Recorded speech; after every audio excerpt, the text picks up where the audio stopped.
Salut les ostéopadawan. Aujourd'hui, nous allons voir le relationnel en consultation.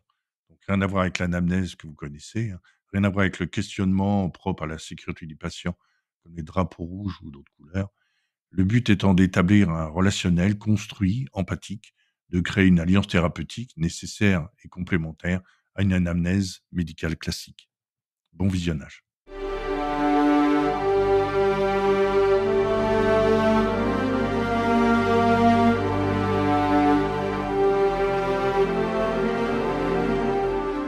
Alors, on va voir le relationnel en consultation. Donc, tout d'abord, il y a l'observation. L'observation, il y en a deux types, hein. La macro-observation, qui concerne les mouvements, les gestes, les sons, les phrases, les mimiques, parfois même les odeurs, agréables ou désagréables. Et puis la micro-observation. Donc, c'est souvent la couleur de la peau, rien à voir avec une histoire de race. C'est tout simplement, évidemment, les changements qu'il peut y avoir, des gens qui deviennent pâles, des gens qui deviennent tout rouges. Il y a ensuite les mouvements nerveux, les tics, les changements de vocabulaire, les variations de rythme, de volume. Deuxièmement, le silence. Le silence, il y en a deux types. Il y a ce qu'on appelle le silence plein, celui du thérapeute, qui est un silence long, les yeux qui sont fixés sur le sujet, qui peut créer chez l'usager un malaise. Il peut être aussi assorti de techniques de relance.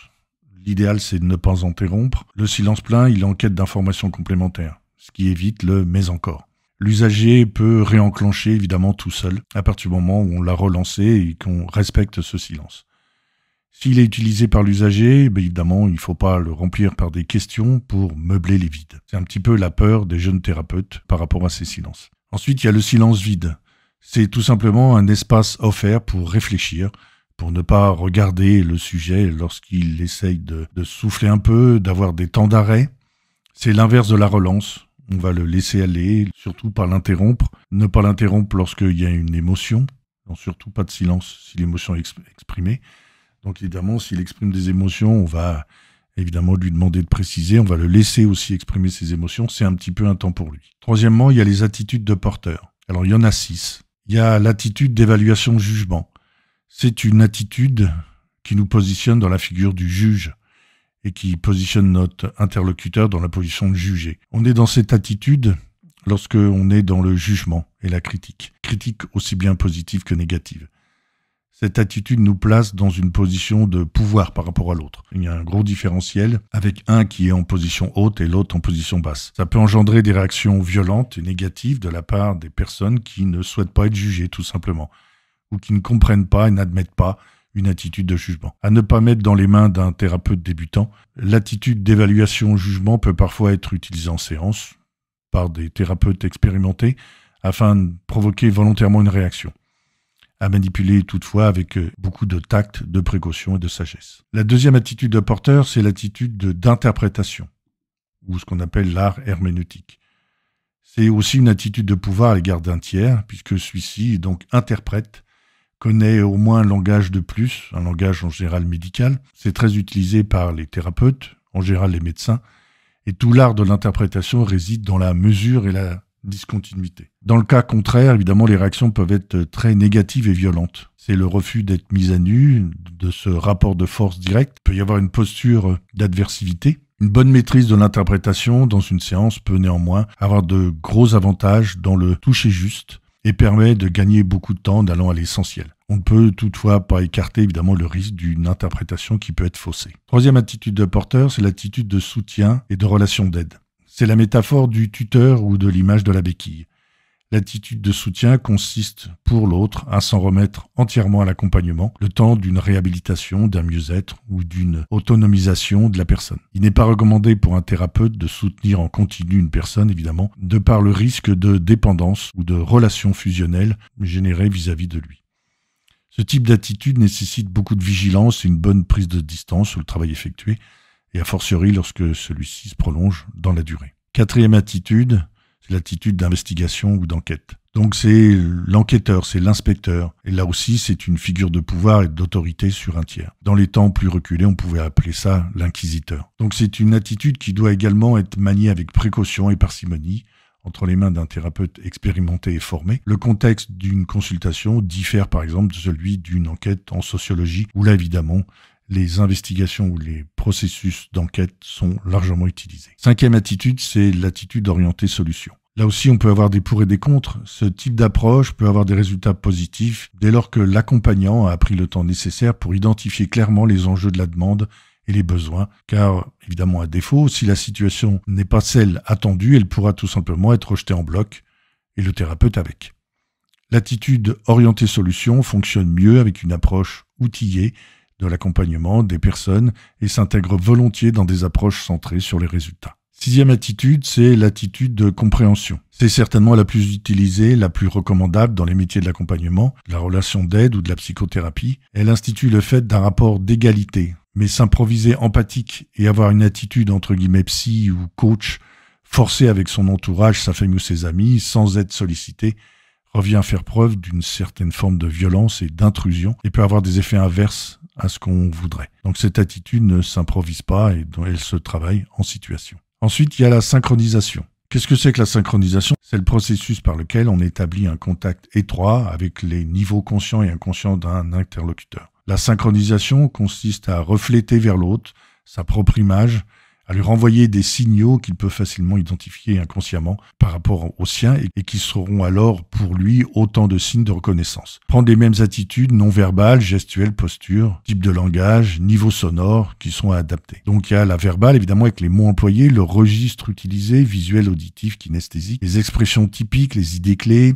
les reformulations. Et ensuite, il y a la synchronisation non verbale avec la posture, la gestuelle, le rythme et la respiration et évidemment la distance. Alors pourquoi le questionnement? Pour le thérapeute, lors du premier entretien, c'est évidemment de comprendre le contexte et les enjeux, les difficultés. C'est entendre la demande explicite et implicite, interpréter la demande cachée, poser un diagnostic, émettre des options d'axe de travail. Et dans les entretiens suivants, c'est bien souvent traiter la demande, ajuster ensuite l'intervention, recadrer ou explorer différemment. Pour l'usager, le but c'est de se sentir compris, c'est faire émerger les possibles, c'est laisser exprimer ses émotions, obtenir une réparation ou élaborer une solution. Lors du premier entretien, c'est pouvoir s'exprimer, défricher une solution souvent perçue comme complexe et confuse, ou se sentir enfin compris et à l'aise avec son thérapeute. Dans les entretiens suivants, c'est faire émerger ce qui est possible, ce qui ne l'est pas ou ce qui semblait ne pas l'être, être mis en contact avec ses ressources internes, ses possibilités, identifier celles qui sont externes, les autres, être valorisé, prendre un engagement ou se distancier, se décentrer. Quels sont les 3 niveaux d'information de ce questionnement? Donc les faits, ce qui a été vu et entendu, les interprétations, les opinions, ce qui a été jugé, estimé et réfléchi, évidemment qu'on peut parfois recadrer, les émotions ou ce qui a été ressenti, évidemment ce qui est à valoriser. Quels sont les types de questions? Il y a des questions de contenu, de processus ou de sens. Il y a des questions fermées, donc elles appellent une réponse de type oui-non ou avec 2 possibilités, c'est très binaire. On va rechercher une information précise ou vérifier un présupposé. Les questions fermées sont utiles pour vérifier si on peut passer ou non à l'étape suivante. Les questions ouvertes, elles sont exploratoires et appellent des réponses libres et donnent la parole à la personne, pour ça qu'il faut les écouter. Lorsqu'on pose des questions ouvertes, on essaye d'induire le moins possible la réponse afin de recueillir beaucoup plus d'informations. Il y a ensuite les questions directes, elles demandent une réponse immédiate qui ne nécessite pas de réflexion approfondie. Elles permettent de situer le contexte et d'obtenir des informations factuelles. Elles orientent vers un choix restreint et font saisir la tendance. Les questions alternatives, elles orientent vers un choix restreint et font saisir la tendance principale.